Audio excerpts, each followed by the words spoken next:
sekarang ini kan menurut keterangan dari Polres Unit PPA itu adalah 3 orang. Oke. Yang pertama adalah Teddy, ayah kandung dari bayi ya, suami Mbak ini.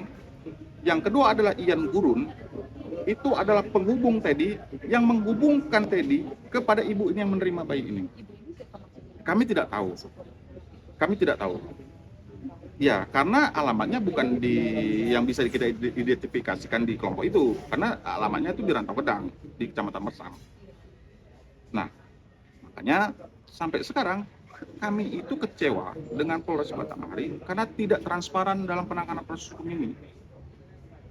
Status belum ditetapkan apapun terhadap 3 pelaku.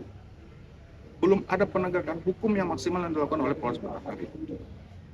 Padahal kalau kita tahu ada 3 pasal pidana yang bisa kita kenakan terhadap Teddy ini. 1, tindak pidana perdagangan orang. Kedua adalah perlindungan terhadap anak di bawah umur. Dan ketiga adalah kekerasan dalam rumah tangga. Namun hingga saat ini kami tidak mendapatkan kepastian tentang status hukum si Teddy.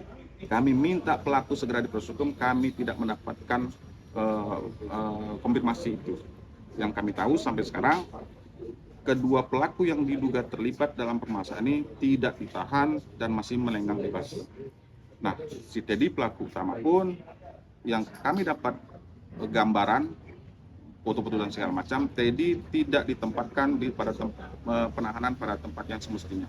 Artinya seharusnya Teddy kan ditahan di sel, tapi Teddy tidak ditahan di sel dan di ruangan tertentu. Di posisinya persis di sebelah ruangan PPA Polres Batanghari.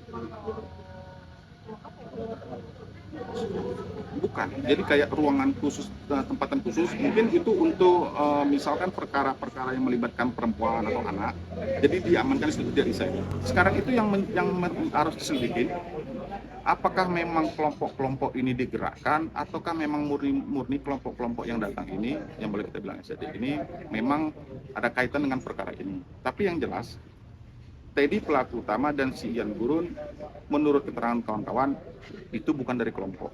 Kami pun mengetahui adanya Temenggung itu pas hari Selasa itu, waktu kami diminta untuk penyerahan. Nah, jadi di situ Temenggung yang kemudian bertanggung jawab sebagai penyerahan bayi itu terhadap pihak kedua untuk di rumah amankan. Ya, pihak kedua ialah Kepala UPTD PPA Batanghari, yaitu Ibu Neng ya, dan Kabak Dinas Sosial kalau nggak salah. Dan itu kami foto kok, ada suratnya.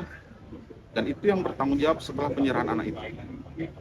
Nah, seharusnya kami meyakini anak itu berada dalam posisi aman, karena dibilang di rumah aman.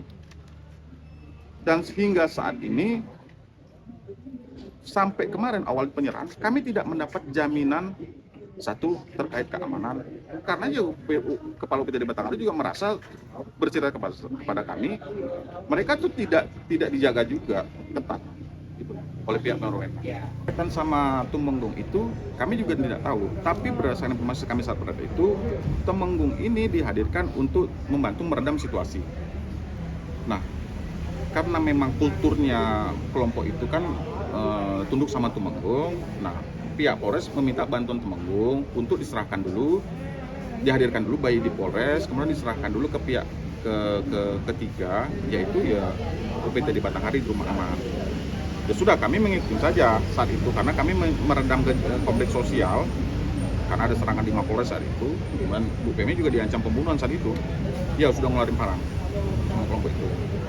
Bu Pemi berada dalam suatu ruangan, lampu dimatikan, sampai jendela dibongkar ya, mau dibongkar, sampai itu ditahan, ada yang bantu anggota untuk tidak mereka masuk.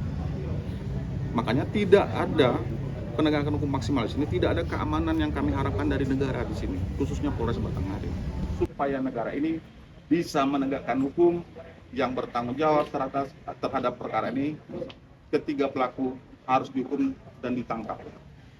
Bayi Gia harus dikembalikan secepat-cepatnya. Kami mohon kepada Presiden Republik Indonesia Bapak Prabowo, Wakil Presiden Bapak Gibran, Kementerian yang terkait, Bapak Kapolri, Wakapolri, Kabar Reskrim, Perlindungan Anak, LPSK, Komisi 3 DPR Bapak Habibur Rahman, kami mohon dengan sangat untuk segera menindaklanjutin permasalahan ini agar Ibu Femi dan Bayi Gia mendapatkan keadilan dan kembali ke pangkuan Ibu Femi. Amin.